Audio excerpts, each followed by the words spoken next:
All right, Sal, welcome back. We are firing off another edition, a Saturday special edition of Tenement TV here, previewing the gold medal game, France and USA, in a epic showdown. Sal, how we're doing on a Saturday? Oh, amazing, man. It's always good to be here. Like when we've got the big games going on. I think the last time we did this was for the Euros, right? Yeah, yeah, Yeah, man. It's always a pleasure. Really looking forward to this game here, man. yeah, absolutely. Um, So yeah, let's get into it. We'll be previewing, we'll running through USA France. First, I guess we could do a quick recap of how each team got here. Starting with the US. Who could forget? I mean, one of the they had an 18-point comeback over Serbia, somewhat left dead to rights, and then the Stars came and kind of carried them. I mean, Sal, any thoughts on that game before we dig into the preview? I mean, it's just it an incredible performance all around.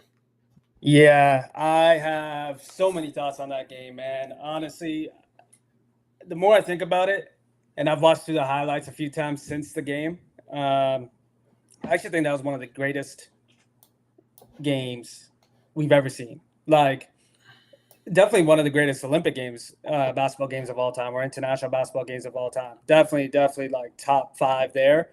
But I have to say, like even on like just NBA included, like I think that was one of my favorite games I've ever watched. It was incredible. Well, it really is such a rarity that we see all those guys playing together. I mean, that for one is just always going to lend itself to an incredible experience. Seeing guys that are really all-time greats in the in the lore of of the NBA. You can't really tell the story of the NBA without mentioning LeBron, Steph, Durant. I mean, these guys are really all-time legends that we're watching here, and they're all playing together. And faced with real adversity, whatever you want to say, that Serbia was knocking down threes. They came to play. They were a formidable challenge, and at the end of the day, the some of the greatest players we've ever seen did some of the greatest things we've ever seen. And they just kind of clamped down and decided we're not going to lose this game. And drug that team to victory. And it was, as you said, I mean, whether you're a fan or not of the USA or any team, or, maybe you're not a LeBron fan or whatever the case may be, you can't watch that and just not be impressed and blown away by what you're saying. Oh, without a The doubt. guy's 40 years old. Exactly. And you nailed it, man. These are legends playing like in a competitive game. Like we talked about it before the Olympics even started. Like you've got these guys. Like this is not an all-star game, right? Like these guys are Yeah. playing with their legacies on the line, right? Like Jokic was playing to cement his legacy, potentially. Like, I mean, he's already an all-time, like, he's up there.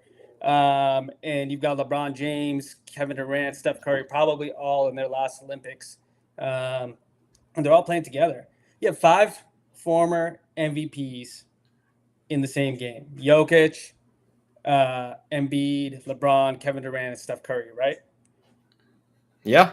And the guys that carried that game and the guys that those are the guys that showed out. Like the MVPs showed out. Like there's no way the USA makes that comeback without those four guys. They all did their thing. And there's no way that Serbia is even in the stratosphere of competitive in that game without Jokic carrying, right?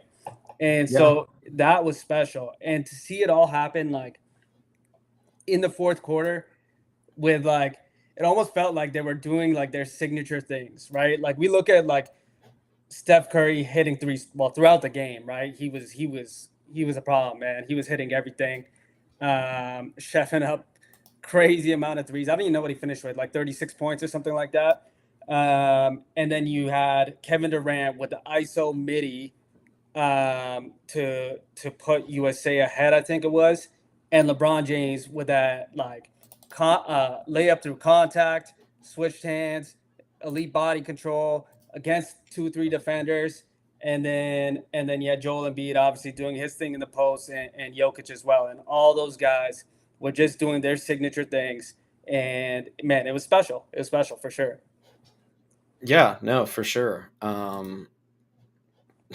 Definitely was special. It was very exciting to see. It was, one of a kind performance by several players out there.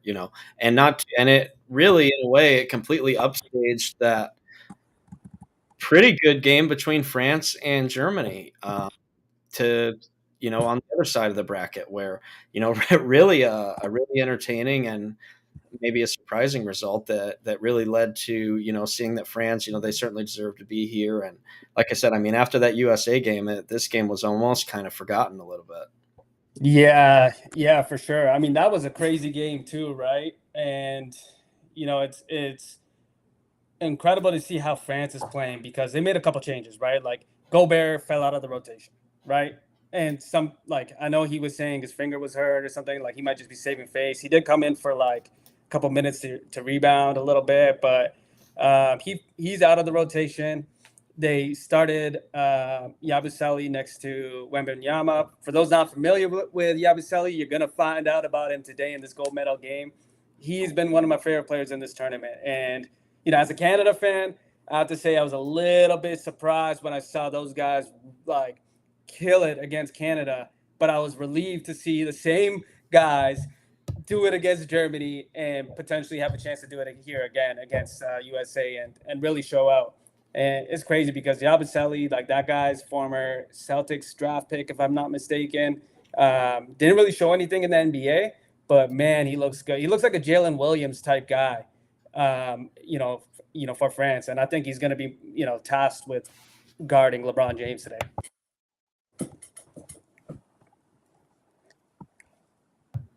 Yeah, no, I agree. And like you said, it's like these are guys that we're not necessarily used to seeing, but they're certainly rising and stepping to the occasion and showing up here against some of the world's greatest players. So it's been impressive to watch. It's fun to watch. It's kind of like seeing almost a taste of, hey, look, San Antonio, maybe if you get a couple of guys who are just, these guys aren't even in the NBA, but they're still better seemingly than the guys that Victor has been playing with. So, yeah. Yeah, for sure, for sure. And these guys like they get up for these international games for sure. You know what I mean? Like they've got it all on the line, and I think this gold medal. Well, one, they're doing it at home, right? Like that's a factor. Yeah, absolutely. So let's get into it here. USA France, we have showing up here for this gold medal game. Serbia already beat Germany by 10 earlier today, which was a little bit of a surprising result to me, to be honest. But yeah, moving forward, we have the U.S. is, as they have been in nearly every game this tournament, been fairly heavily favored, but again, as you said, France is here. They're on the home court.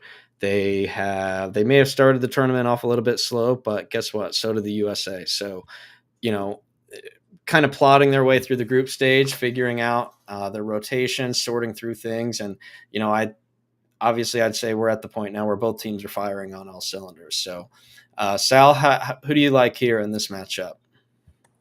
Oh man, well, like this is tough for me because I do think that this is going to be a ball game. Like this is not going to be a USA blowout. This is not going to be a USA 20-point win. This is going to be a close game down to the last 2 minutes. I am actually tempted to pick the underdog here, and that's like people. If you know me by now, I'm a little bit of a contrarian. Like I like the dogs, but I will say that a couple big factors here. I think France playing at home, they were actually beneficiaries of some calls in the last game. I felt actually in the last two games, I felt like they got some pretty 50-50 calls that put them on the line or gave them the refs kind of. I feel like the home court advantage is playing a part there.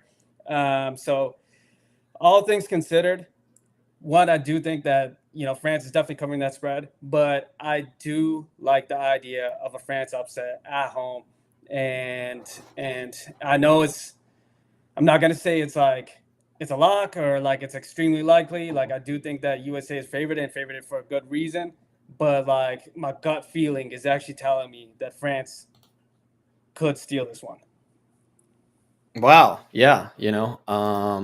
It it would be surprising, but at the same time, I think it wouldn't because, as you said, I mean, we've seen the U.S. struggle through certain portions. I mean, look, they got themselves into an 18-point hole in the last game, so it's not like everything is completely buttoned up. But I the way I see it, I'm not sure that France has the guard play. I mean, you can these guys have been a good story. They play hard, but they have essentially three wings out there. The guards stink as far as I'm concerned. Like Evan Fournier, we know you are who we thought you were. That's He, he's been that's playing how well though, hasn't he, man? I Like, what did know. he have last game? Like, he must have I had know. 20 something points, right? The way I see it, I'm not sure that they're going to have the 3-point shooting to stick around. And I mean, look, like Victor is certainly an impressive player. It's still to keep in perspective. The guy's only 20 years old. So, but the shot selection hasn't been great. Chucking up a lot of threes. It feels like he could have maybe gotten to the rim a little bit more. But, now instead of, he doesn't have Daniel Tice out there, he's got AD and Embiid down there to bang with. So, So he's we going to be might even see more him. threes. Yeah, right. So, he might find himself shooting even more threes now. But yeah, it. I do think obviously they'll bring the effort, and those guys, you love to watch them play, like you said, Yabusele and Cordonier, or I've been calling him Corduroy, and those three wings, those guys, they can space the floor, they can switch on defense. I mean, those are the guys that are really what the modern game is shifting towards. Yeah, for sure, man. Here's my take. Like, if Wemby is not hitting his three, I do think USA runs away with this. Like, well, not runs away with it, but they win. But I have a feeling that he might come out a little hotter in this game than he has been in the last, what, 2 or 3 games. Like, he has not been shooting well, but he hit his first three in the last 2 games, like towards the end of that semifinals game, right? Mm-hmm. And the relief on his face was like, it said a lot, like he's like, finally. And I think that there is a chance that he actually comes out and is hitting, at least 2, 3 threes this game, right? Like, and if he can do that, that puts a lot of pressure on the USA because they have to defend. They have to defend him all the way out, past that 3-point line, right? They got to defend him at an NBA three, and he'll pull up from anywhere.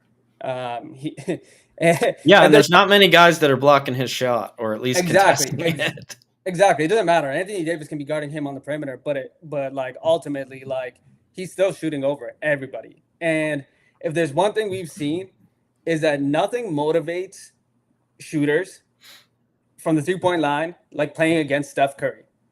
We saw it in that last game against the US. Like we had Serbian wings that are actually not like historically good 3-point shooters. Like some of those guys shoot like 29% in EuroLeague basketball all the time.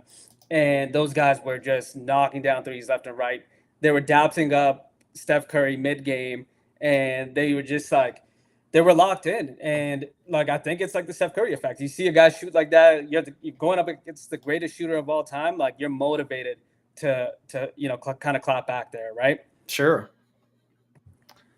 Yeah, no, absolutely. Well, to kind of get into a little bit of what you were referring to, we're going to have some opportunities here in the Tenement app to, throw down and decide. You can do a little earning here on if you do think France is going to come out to that hot start. As you said, but I mean, I do think it'll be important.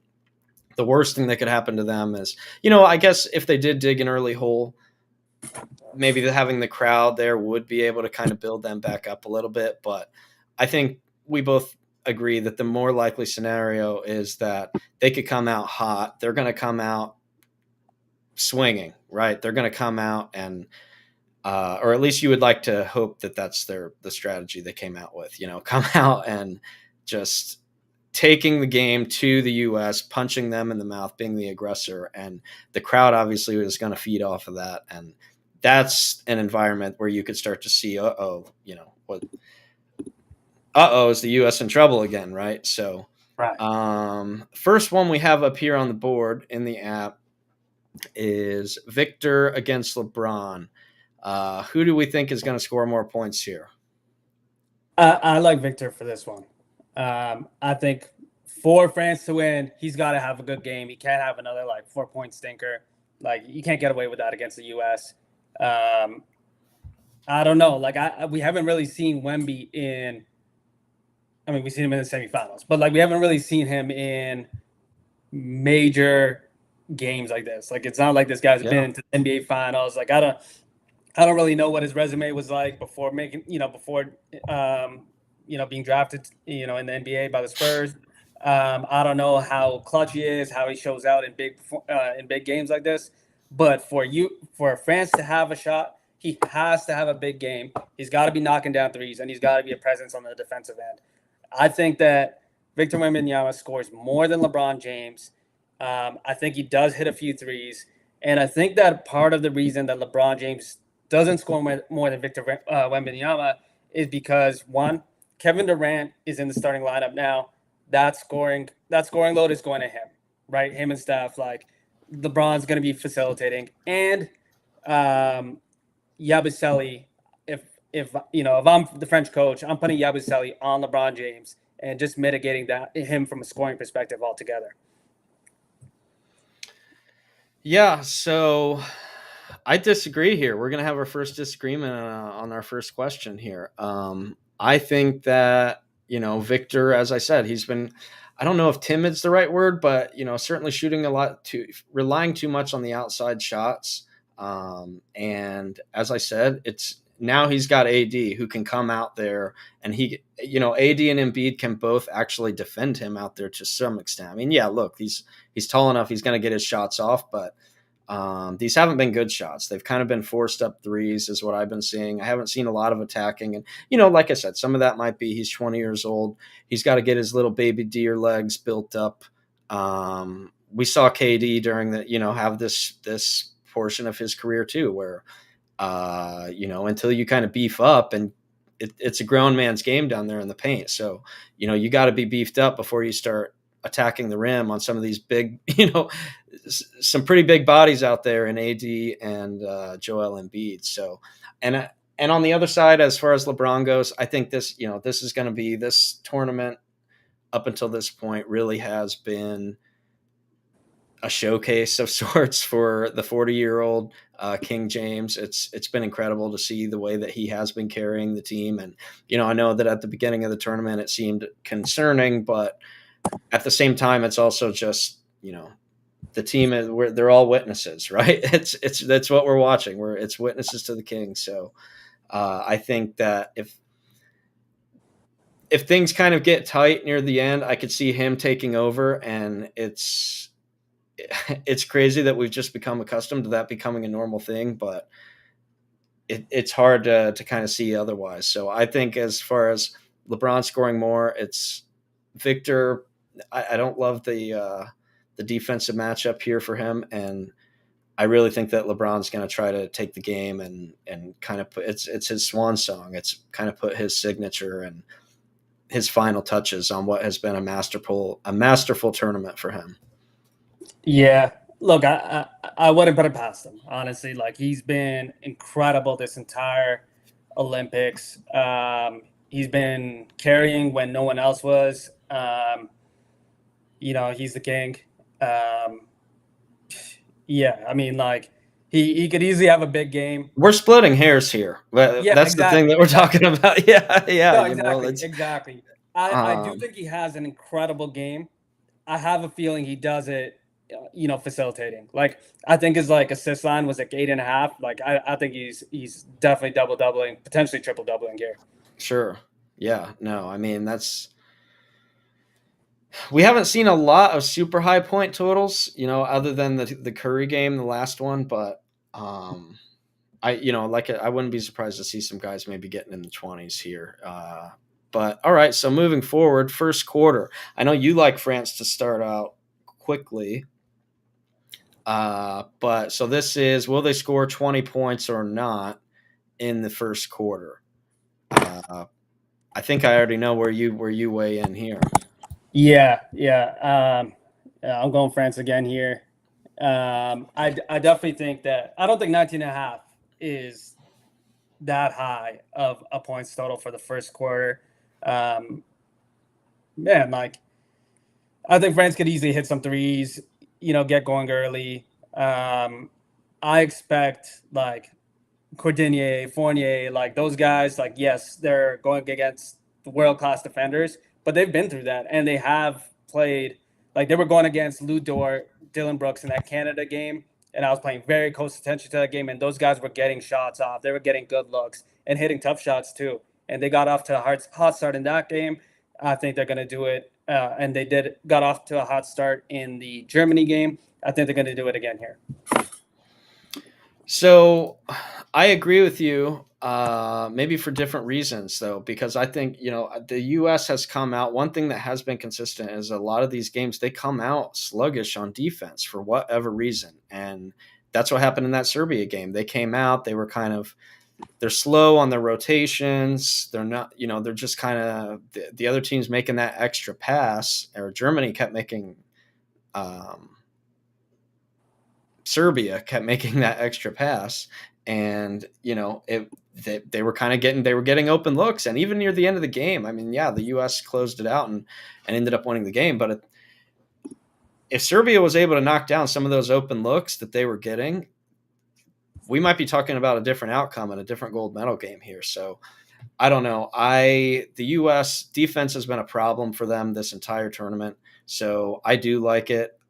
As we might be relying on France to knock down some of those open looks, and which, as I said, I have some questions on with Lasorte and Courtenay and these guys, being able to consistently knock down those outside shots. I don't think, as I like to call Frankie Nicotina, he's not going to knock down many threes in this game. So I still do like the over there, simply because it's more of the way it's my view on the U.S. defense, which has been pretty poor throughout consistently throughout this tournament. Yeah, I'll add one thing here. For those that don't know, Kevin Durant is starting today over Drew Holiday. I think they're going to miss Drew Holiday's perimeter defense a little bit here. It's just to start the game. Like I actually really like that USA that second team, right? I do like, too. We had all the defensive guys plus Kevin Durant coming in, right? Like, and I thought that was like I think they should have just stuck with that. I'm wondering, like, if the reason for that is just more length, say Wemby ends up on a switch, or maybe Wemby's just playing on the perimeter pretty heavily, and they might even put KD out there and just let AD and, whoever the center is at the time, patrol the paint, right?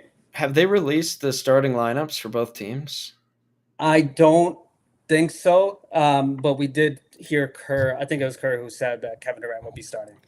Because one thing I thought that, and yeah, I mean, look, we all have our thoughts about the guy, right? But I thought this might actually be a game where it made sense to start Gobert, and he might have his struggles, and everybody can get off the Rudy Gobert jokes, but I feel like size-wise, having him out there would kind of change the dynamic of this France, both offensively and defensively, because Yeah. that's the other thing that I feel like with Lasorte and Courtenay, and these guys are playing great defense, but they also can be a little bit more aggressive because they know Victor's back there, to kind of swat anything in the paint. So they're selling out a little bit more because they can, and that's how they should play. But as far as having Gobert, and that's just kind of another guy that can kind of maybe rush out and get out there on the perimeter. And I mean, you're talking about a lot of defensive length there. If you got Victor and and Gobert both out there, and that was just kind of a side thought I had, that I feel like maybe this is the game you could have him starting out there. I kind of thought so too, but like just judging by like, you go on some of these sports books and you cannot find a Gobert prop anywhere. So like I think those guys are always onto something. So if like there's a good chance that he may not play or may not play significant Yeah, minutes. and there was something weird going on with the finger injury where he said he was injured, but then the coach didn't know about it, or I don't Man, know. That I, seemed I don't very.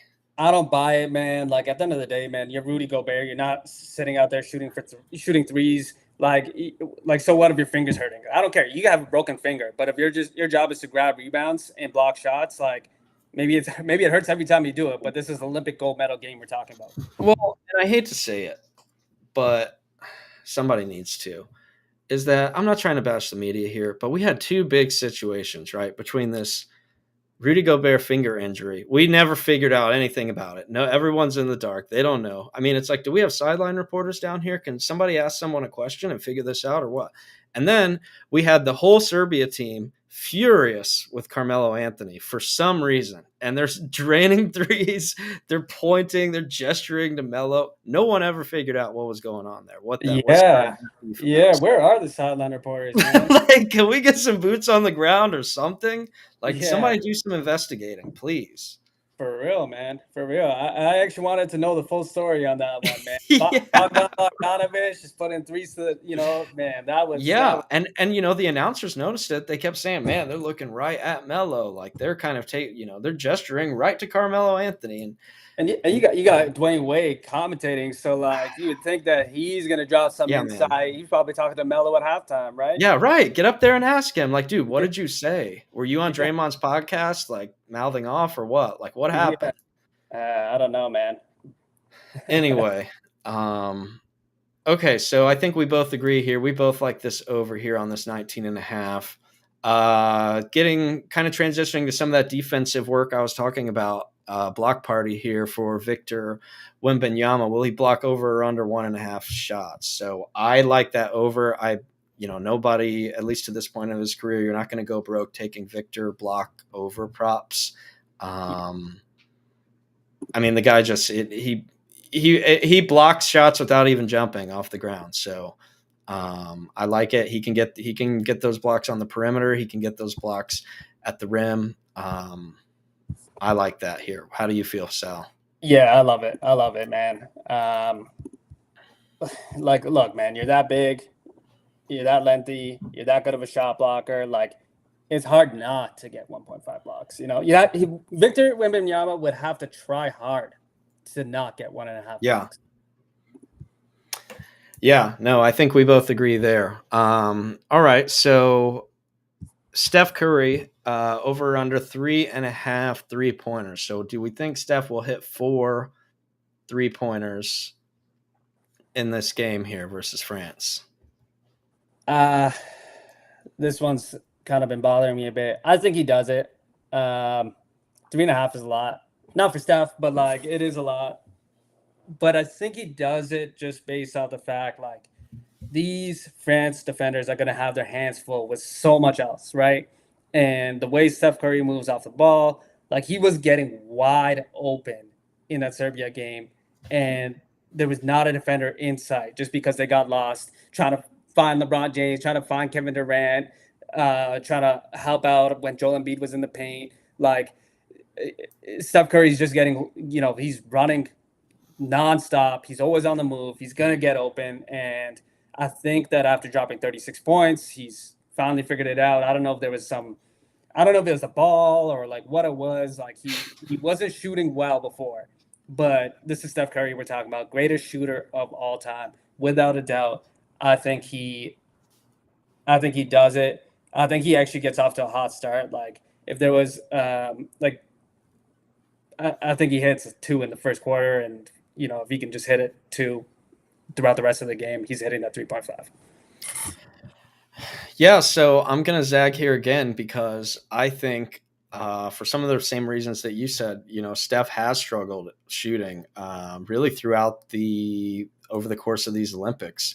And yes, he did kind of catch fire in that last game, and maybe there's an argument to be made that he can turn the corner, and that game will kind of jumpstart and get him going. But really, up until that Serbia game, there were a lot of questions of, man, this is not looking good for Steph out here. He was missing shots. He just kind of did not look like himself, and because of that, and 4 is a lot. I think if it were to happen, it's going to happen the exact way that you laid out, where maybe he gets 2 on the board real early in those first couple possessions. But then I mean, I don't know. Maybe that fourth one might end up coming late. I just feel like with these 10-minute quarters, it's a quick game, which I've actually really enjoyed. Oh yeah. Oh yeah. It's been But a treat, man. Just going. yeah, yeah, international basketball. I mean, it's a different viewing experience, but it really is enjoyable. I really have liked it. Not only are the sure it's shorter game, 10-minute quarters, but like then there's like no media timeouts or like Yeah, even like it's just nonstop action. There's no nonsense. You don't have players taking shots after the whistle's called. Like there's not like just these mini like 3-second delays in between every single whistle. It's like just get the ball in and keep going. yeah, and for whatever reason, they seem to have figured out how to do the VAR video reviews. They do them instantly. I mean, it seems like for in the NBA, it takes an eternity, and they have to go and like send a telegraph to New York, or have a carrier pigeon like take the footage there for them to review it. And in And the the New Raven. York trailer, yeah, they're like in a trailer with 18 TVs that are all like the size of a postage stamp. I don't know, man. I like the way that they do the reviews there. It's quick, it's decisive. It has been. You know, people complain a lot in the NBA about the officiating. I feel like the officiating certainly it may not have been super great, but it has been consistent. I think Yeah, that every game that you watch, they call in a consistent manner, which really that's all you can ask for. Because as long as you know that, you find out early and say, "Hey, just let's run it like this the rest of the game." Then that's part of basketball. yeah, 100%.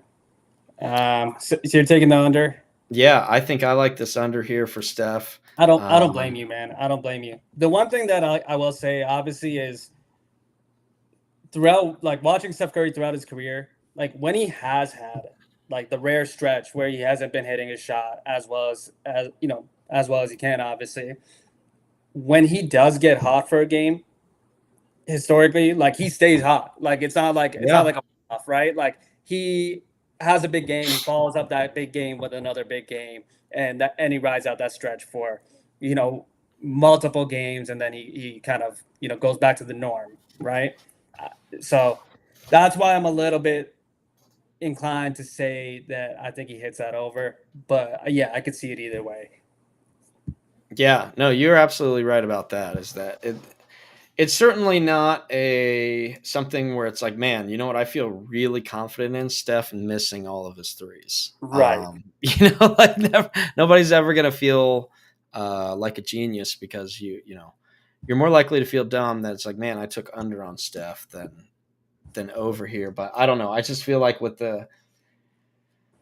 it's a lot to ask for a guy that's been cold for the majority of this tournament. But we'll see. I mean, there could definitely be looks for him and continue to be good open looks for him there. Another thing to just keep in mind is that not only are these flash questions, keep an eye throughout the game. There might be a couple more pop up that are kind of relevant to either the second half or halftime or the third quarter, or so. When you're watching the game, follow along, keep an eye on the app, and you can get opportunities for those double rewards. Yeah, without a doubt. And for those just tuning in, obviously play.tenamint.com will take you directly through to the app. Oh, that's cool, man. You got the app in the middle. I like that, man. I That's a know I nice. should have done. Yeah, we'll do it that way Uh, from now on. yeah, yeah. It makes sense since we're picking all these different picks too. You know what I mean? We've Yeah, got yeah, yeah. It's like a head-to-head challenge. yeah, yeah. Oh, and we got that QR code. Perfect. Yeah, so scan that or go to play.tenament.com. That'll take you to the app. You can make these picks here. Obviously, you can take pick your winner between France and US altogether. And yeah, without a doubt, we'll be adding flash questions just based on how the game's going, right? Maybe Steph Curry's, hasn't hit a three going into the second half. Maybe we throw that in there, or maybe Victor Wembanyama's on his way to a 10 block game or something. Who knows? Yeah, yeah, Right? Who knows? One thing I will say that's kind of caught my eye, and I want to see how you feel about it. If Rudy Gobert gets in the game, do you think Anthony Edwards just goes off, like against his own teammate? Rudy Gobert has been pretty polarizing to his teammates. I know they're friendly in the media, and they always say good things about each other. But Ant is the kind of guy. Like, have you ever seen his like Adidas commercials? He's the kind of guy that'll go at Rudy Gobert if yeah. if he steps into the game. Yeah, I could see that, but it's also like Ant came into these Olympics talking a big game and saying, "Well, I'm the best player on this team," and he said, but when he's been out there, he's been on his best behavior because I think at the end of the day, he realizes, man, I'm the kid, and I'm around a bunch of like guys that I've looked up to my whole career. Like he has kind of been, maybe in the next Olympics when he's one of more of the four, he's kind of maybe one of the leaders of the team, along with uh, Booker and some of these guys that'll be coming back. But I don't know. I think he's on his best behavior out there for this game. Um, You think Tatum's coming back the way he's sulking on the bench? no, no. I think Tatum might be done for the next Olympics. I mean, that'll be a conversation for a different day. But I don't know. Um, it's definitely a weird situation going on there. I don't know if it's weird vibes with Kerr or I think some of it certainly just has to do with the fit that because the guys that are getting playing time, are you going to move around a lot and are you going to hit threes? And Tatum, I mean, normally, yeah, he's hitting threes, but he's been in a shooting slump. He actually And hasn't been hitting threes well. Like right, right, Tatum, like right. I don't know how far this goes back, but Yeah. like for as far as I can remember in the playoffs, I don't think he's been like with the Celtics. Like he had not been shooting the three well for a long time now. And I think it was Bill Simmons, probably Bill Simmons, seeing how it's Tatum, who was talking about Tatum's form looks different now. I think he sprained his ankle at some point, like leading up to the playoffs or something like that. And he sprained his ankle because he was jumping forward on his 3-point shot, landing forward, basically, right? And he landed on someone's foot. And since then, he's been shooting like just more landing vertically, like landing right where he's taking off from. And he has not shot the ball well since that moment. Yeah, that's interesting.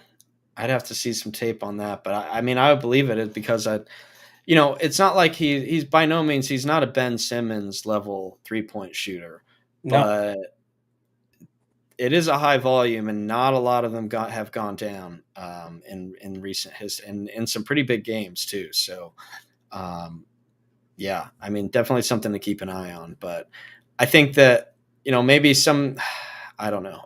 Like I said, I think some of it is just a fit thing. Some of it is just like, hey, man, you're not hitting your threes, and we need guys out there hitting threes. So maybe Yeah. we're overthinking it. Maybe. But I think USA keeps a pretty tight rotation today. I think we see the defensive guys come in there. Like obviously Drew's definitely going to be first guy off the bench. Especially if any of these France guards get going. Derek White's definitely going to get playing time. Um, Anthony Edwards I see coming in, but other than that, like I think that obviously Bam Adebayo and the bigs are going to play. But in Sure. terms of the guards, it's going to be a tight rotation. All right. Well, we're about an hour and a half ish, less than an hour and a half from tip off. Is that your pick? Are you taking USA or France? I'm taking France. I'm taking France. Taking France. What's Wow. the percentage breakdown there? I can't. My screen's small here. What's that? What's the percentage of people? We got 89% USA, 10% on France. It looks like there's another couple believers out there in France here. Yeah. Well, I will say, as I said, I think when we started out, it's not whether or not the U.S. will win the gold, it's by how much. I do think France certainly can pose a little bit of a challenge here, but we're not losing this game. I mean, LeBron's not going to let it happen. KD's not going to let it happen. These guys we saw they've had their back up against the wall. At the end of the day, it's these guys. France has been a good story. They put in a good effort and they play good ball, but I don't know. I just don't think they're going to have the shooting. I don't think that they are going to, be able to do the things that they've done against Wagner and Dennis Schroeder, and I don't know that they're going to be able to be that physically imposing in the same way against the likes of LeBron James and Kevin Durant. But crazier things have happened. I mean, what was it? The U.S. lost in the gold medal game to Spain not too long ago, right? So Yeah, for sure, for sure. Well, never underestimate the idea of a very big international game from Nick Batum. You know what I mean? X yeah, Factor. yeah, yeah, We've seen it yeah, before, right? What was it? I was just trying to go search it up on Google. Like, was it like a World Cup game or something, or was it the last Olympics? Like, what? I can't yeah. I remember think when. so. Yeah, Nick Batum put up an insane stat line in a game like of similar stakes, right? Yeah, his as I said, the international Nick Batum continues to cash checks for the NBA version of Nick Batum. So, Without a doubt, without a doubt. All right, man. all We'll right, see, well, yeah, we'll see how we it are plays out, right? excited as we trend here towards tip off. Like I said, we're not too far away. Keep an eye on not only get these picks in, get in there for the flash questions, get those double points.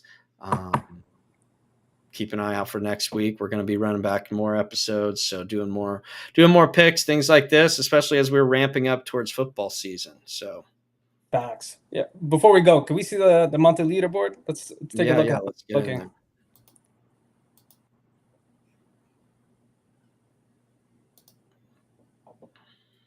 That's all time. You at the top there, but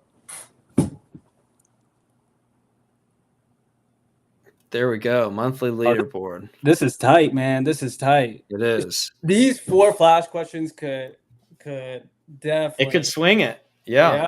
yeah, yeah. And it's only August 10th, so lots of time here. But get in there. Obviously, we got cash prizes for the top 3 every month. So, get in here, make your free picks, earn some cash, and there's no better way to get a nice little boost than these flash questions, which are worth 20 points as opposed to the standard 10. So Yeah, yeah, no, absolutely. And you come here, you figure out what to pick, you get into the app, you make your picks, and you just rack up points. It's really that simple. So all right, well, let's all see how right, it Sal. goes. We'll be in the community, we'll be in the chat, throughout the game.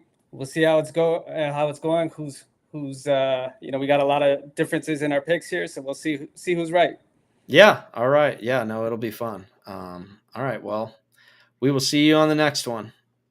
Peace.